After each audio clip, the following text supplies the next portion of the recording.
Hi guys, welcome to my vlog Layman Mashwara, and today my topic is Corona is a myth or a fact. So yeah, basically the Corona is a mixture of both the things.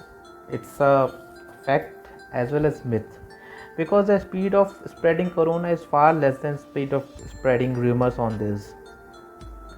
सो आपको पता ही है कि बहुत सारी YouTube videos available हैं, बहुत सारे articles publish हुए हैं इसके ऊपर। तो आप लोग सोचेंगे फिर मैं ये चीज़ क्यों बता रहा हूँ, मैं यहाँ पे ये ज्ञान क्यों दे रहा हूँ। ये ज्ञान मैं इसलिए दे रहा हूँ क्योंकि नवंबर 2020 में मैं खुद कोरोना पॉजिटिव हुआ था और मैं सिम्टोमेटिक था। मुझे 1 महीना बहुत सफ़र करना पड़ा, जिसकी वजह से मेरे को मेडिकल एक्सपेंसेस बहुत ज़्यादा करने पड़ गए।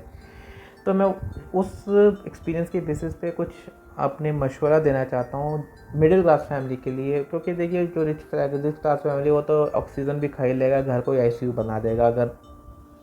तो बात आती है जो आम आदमी है, जिसको जो सैलरीड पीपल हैं, जो छोटे शॉपकीपर्स हैं, तो उनको अगर ये ऐसी सिचुएशन आती है, घर में बहुत सारे मेंबर्स हैं, तो कैसे बचा जाए। क्योंकि यार जान तो सबको प्यारी होती है, जान के साथ आपने फाइनेंशियल भी अपने को देखना है। आपकी ईएमआईज़ हो गई, आपका रेंट हो गया, आपका शॉप का रेंट हो गया, तो बहुत सारी चीज़ें हैं जो एक मिडिल क्लास फैमिली सोचता है। तो ये सिर्फ एक बीमारी तो है नहीं, ये आपका हर तरीके से इम्पैक्ट करता है हर एक बंदे को। तो क्या है कि अभी जो केसेस बढ़े हैं, लास्ट 10 डेज़ पहले जब ये अपना होली थी तो कुछ भी ऐसा नहीं था, लेकिन अचानक से इस 10-12 दिन में ऐसा स्ट्रेन कैसे बढ़ गया। तो इसका रीज़न देखिए क्या है कि लास्ट स्ट्रेन बढ़ा था नवंबर में। अक्टूबर और नवंबर के टाइम पे लास्ट स्ट्रेन बढ़ा था। 11 नवंबर को बहुत ज़्यादा पीक पे गया था। उसके बाद अब 11 अप्रैल को ये लगभग 1.5 लाख के आसपास फिगर पहुंच चुकी है। तो एक चीज़ बहुत कॉमन चीज़ नोट करने वाली ये है कि देखिए दोनों महीने वो हैं जिस टाइम पे मौसम चेंज होता है, और मौसम चेंज होता है तो अगर कोरोना हो या ना हो, जाहिर सी बात है कि भाई मौसम चेंज होगा तो क्या होगा। सर्दियाँ उस टाइम बढ़ी थी, इस टाइम सर्दियाँ ख़त्म हुई हैं, लोगों के एसी ऑन हुए, लोगों के एसी ऑन हुए तो वो सेम एयर को रिवॉल्व करता है। आप कहीं भी जाएंगे, बैंक जाएंगे, किसी ओला में ट्रैवल कर रहे हैं, मेट्रो में ट्रैवल कर रहे हैं, फ़्लाइट से ट्रैवल कर रहे हैं, ट्रेन से जा रहे हैं, कहीं से भी जा रहे हैं, तो एसी क्यों कहते हैं कि गवर्नमेंट क्यों कहती है एसी बंद करने के लिए या एसी को कम से कम यूज़ करने के लिए, क्योंकि वो सेम अंदर की हवा ही रोटेट करती है, बाहर निकलती है। तो जो मैंने एक्सेल किया, जो आपने एक्सेल किया, वो वही घूम के फिर के हमारे एक दूसरे मतलब क्या कहते हैं ब्रीथिंग और जो एयर है, ऑक्सीजन है, वो मिक्सचर हो जाता है। तो उसमें हो सकता है एक बंदा वो पॉजिटिव हो, एक बंदा नेगेटिव हो, तो इस वजह से स्प्रेड होने के चांसेस बढ़ जाते हैं। तो ये बहुत लॉजिकल और कॉमन चीज़ है कि ऐसा क्यों हो रहा है। इसमें कोई अचानक से कोई चीज़ नहीं हो गई है। लेकिन क्या है कि जैसे कोई कोरोना पॉजिटिव हो जाता है, वो कोरोना को ना दिमाग में बैठा लेता है। एक्चुअली प्रॉब्लम दिमागी प्रॉब्लम तो नहीं हुई है, एक सर्दी खांसी ज़ुकाम हुआ है, जो कि जिसमें हमें बस ये देखना है कि हमारा ऑक्सीजन लेवल गिरे नहीं। अब सीनियर सिटीज़न में क्या होता है, आप कभी भी आप नॉर्मल भी अगर बीपी वीपी चेक करते हैं अपने घर में, आप सीनियर सिटीज़न का देखेंगे तो उनका oxygen level as compare to youngster थोड़ा सा ऑटोमेटिकली कम रहता है, तो इसलिए उनके ऊपर इम्पैक्ट ज़्यादा आता है। तो कोशिश ये करनी है कि जैसे अगर घर में किसी को भी कोरोना पॉजिटिव हो गया है या फिर उसको लक्षण लग रहे हैं, आजकल तो डेट में पता ही नहीं लगता कि मुझे लक्षण है या नहीं है, फिर भी सर्दी खांसी ज़ुकाम अगर कुछ ऐसा लग रहा है, ड्राई कफ है उसके पास उसको, या फिर जॉइंट्स पेन है, तो ये इस चीज़ का वेट मत करो कि यार कि मेरा रिज़ल्ट जब पॉजिटिव आएगा मैं कोरोना टेस्ट करवाऊँगा, then I will follow the routines of the corona patient. आप उसको फॉलो करना स्टार्ट कर दो। 102 दिन वेट करो कि अगर आपका बुखार नॉर्मल होता है तो ठीक है, अगर नहीं होता नॉर्मल तो आप तुरंत अपना टेस्ट करवाएं कोरोना का। और अगर वो पॉजिटिव निकल के आ गया तो ये नहीं कि मेरे को पॉजिटिव आ गया तो मैं अब तो गया ना, ऐसा कुछ भी नहीं है। 10-12 दिन का बुखार है और 10-12 दिन बाद ऑटोमेटिकली वो शूट डाउन होगा ऑटोमेटिकली, उसमें आपको कुछ करना ही नहीं है। ये वो आपको मल्टीविटामिन्स देंगे, इम्यूनिटी सिस्टम स्ट्रॉन्ग होगी। आजकल तो वैक्सीन भी आई गई है मार्केट में।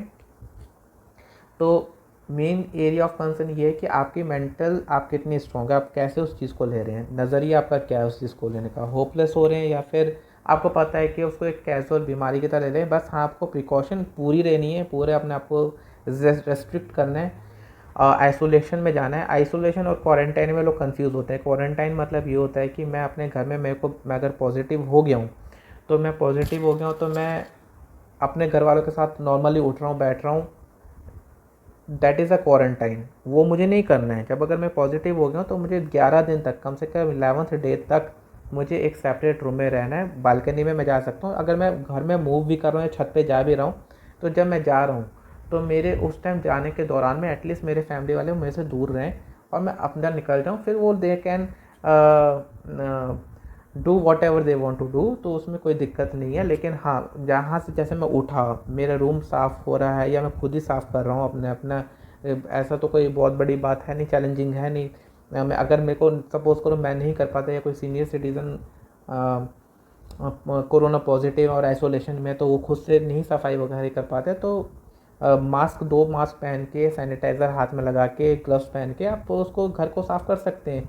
उसमें कोई भी दिक्कत वाली बात नहीं है। एक सैनिटाइज़र की बोतल खरीदी, जो भी पेशेंट है वो जहाँ से उठ रहा है, बैठ रहा है, वहाँ पर जैसे वो उठा बैठा, जो उसने डोर के हैंडल्स को टच किया या कोई पर्टिकुलर कॉपी किताब या कुछ भी चीज़ें, जो लैपटॉप वगैरह कुछ भी छेड़ रहा है, उसके ऊपर एक बार उसको सैनिटाइज कर दें फटाफट, उसके छू टच करने के बाद ही।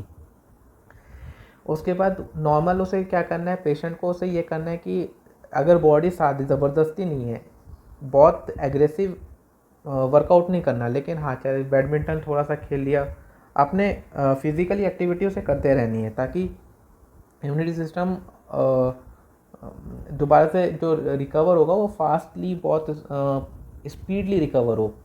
तो इसलिए यही एक बहुत इजी मैनर है। 11 दिन तक आपको ये तकलीफ़ रहेगी, 11 दिन बाद हो सकता है उसे 11 दिन में कभी 102 103 बुखार पहुँचे, तो 102 103 बुखार पहुँच रहे, घबराने की बात नहीं है। बॉडी जितना आपकी फ़ाइट कर रही होगी, इम्यूनिटी सिस्टम आपका जितना फ़ाइट कर रहा होगा वायरस के साथ, उतना आपका बॉडी हीट होगी, तो उसको हीट होने दीजिए। हाँ, 103 बॉर्डर लाइन होता है, उस टाइम पे आपको डोलो, पैरासीटामोल, जो भी आपको डॉक्टर ने रिकमेंड किया है वो मेडिसिन खाइए। मेडिसिन खाने के बाद, मेडिसिन सिर्फ मेडिसिन पे मत भरोसे मत रहिएगा, आपको अपना फूड प्रॉपर लेना है, प्रोटीन्स जितना ले सकते हैं। नॉन वेजिटेरियन है तो फ़िश और एग का वाइट वाला पोर्शन पे आप खाइए उसे, एटलीस्ट डेली कुछ ना थोड़ा तो एक टाइम तो खाइए। उसके बाद संतरे खाइए, विटामिन सी लीजिए, थोड़े दूर धूप सेक सकते हैं, अपना सनशाइन ले सकते हैं, उसमें कोई दिक्कत नहीं है। और गर्म पानी, सुसुम पानी, गर्म पानी मतलब बॉइल्ड पानी नहीं, सुसुम पानी लीजिए। एक धूप होता है ना, धुमन होता है, तो उसको आप धुआं फैलाइए शाम को, सुबह अपने रूम में, सारे रूम में। ये एक मेजर्स हैं। गिलोय का जूस पीजिए, फटाफट आपकी रिकवरी बहुत तेज़ होगी। 11वें दिन आप इतने एबल हो जाएंगे कि yes, I can go and sit with my family members. मैं उनके साथ जैसे डेली न्यूज़ देखता था वैसे न्यूज़ देखूंगा। और 17th डे, 11 दिन बाद तो ये हुआ, 17th डे आप, ये वेरी करता है गवर्नमेंट टू गवर्नमेंट। कुछ गवर्नमेंट कहती है आपको दोबारा टेस्ट कराने की रिक्वायरमेंट नहीं है। अगर आपको कुछ भी नहीं हो रहा, आपसे बीच बीच में हेल्थ डिपार्टमेंट वाले आपको फ़ोन करेंगे, पुलिस डिपार्टमेंट आपको फ़ोन करेगा, आप अपने डॉक्टर से कंसल्ट में रहिएगा कि आपकी क्या स्टेटस है आपके हेल्थ का, आप डिस्क्लोज़ कीजिएगा सारी चीज़ें। तो अगर आप बिल्कुल, अब जो तो आप बिल्कुल सही हैं, तो आपको कोई दोबारा से टेस्ट कराने की ज़रूरत नहीं है। 17वें दिन के बाद 21वें दिन आपको वो गवर्नमेंट खुद ही एक मेडिकल सर्टिफिकेट दे देगी, that you are now fitness certificate.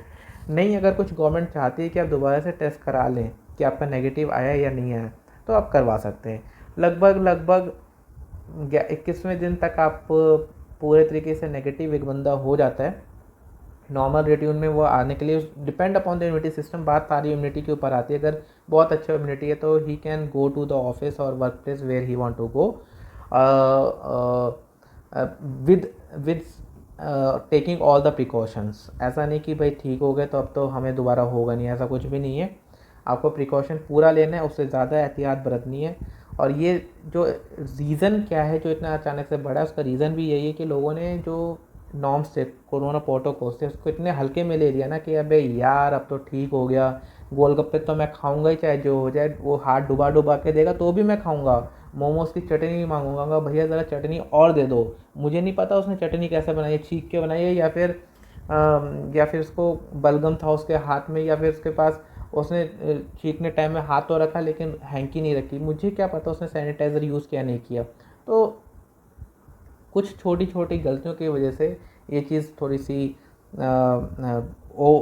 उभर के आई है। बहुत ज़्यादा लोगों को इस बीच परेशानियाँ हुई है, मैं समझ रहा हूँ, लेकिन उसका कारण लोग खुद हैं। इसमें किसी भी गवर्नमेंट या किसी भी स्ट्रेन कह सकता हूँ, क्योंकि अभी तक कोई प्रूफ तो हुआ नहीं है कि यूके से रिटर्न स्ट्रेन है या कनाडा से रिटर्न स्ट्रेन है, तो वो तो बात टालने वाली बात है। लेकिन बुखार है, बुखार नॉर्मल भी इस महीने में होता ही होता है, कोई भी इसमें दिक्कत वाली बात नहीं है।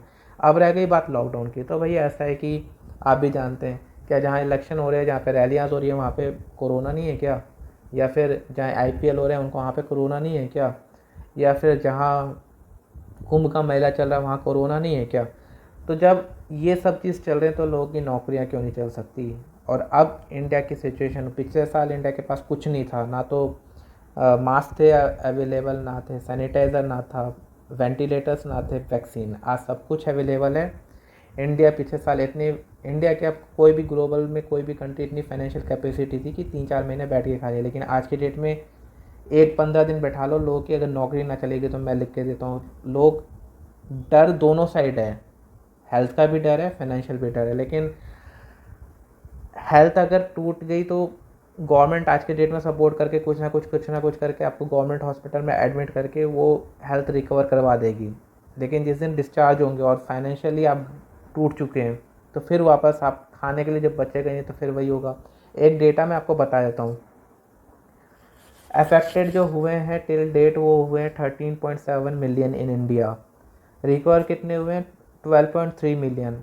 और जॉबलेस कितने हुए हैं? 10.9 मिलियन। तो आप लगा लो, जो रिकवर हुए उतने जॉबलेस हो गए, तो अल्टीमेटली यहाँ नहीं तो वहाँ से तो मरे। तो आप लोग खुद समझदार हैं, लोगों की बातों में मत आइए, अपनी बॉडी को खुद समझिए, ऑक्सीमीटर घर में रखिए, डॉक्टर की एडवाइस लीजिए। मैं यहाँ पे कोई भी मेडिसिन प्रिस्क्राइब नहीं करना चाहता जो मुझे मैं प्रिस्क्राइब की थी, क्योंकि हर एक बंदे की अपने बॉडी नेचर होता है, हर एक उसकी इम्यूनिटी सिस्टम होती है। So I am not a doctor, तो I can not advise you कि हाँ आप जो मेरे को मेडिसिन प्रिस्क्राइब की थी। Yes, there certain medicine which are very common like multivitamins. in general you can take Giloy, take kadha, and you can take tea, ginger tea. तो ये सब चीज़ें आप लेते रहिए, सेवन कीजिए इसका, चाहे कोरोना हो या ना हो। फिर फ्रिज का पानी नॉर्मल कोशिश कीजिए ना पीजिए, या फिर अगर पीते हैं तो उसे ताज़ा पानी में मिला के पीजिए। एसी जितना पॉसिबल हो अभी अवॉइड ही कीजिए। Thank you. आई होप कि आप लोग मेरी मशवरे से, मेरी बातों से वाजिब रखेंगे। Stay connected. जय भारत, जय हिंद।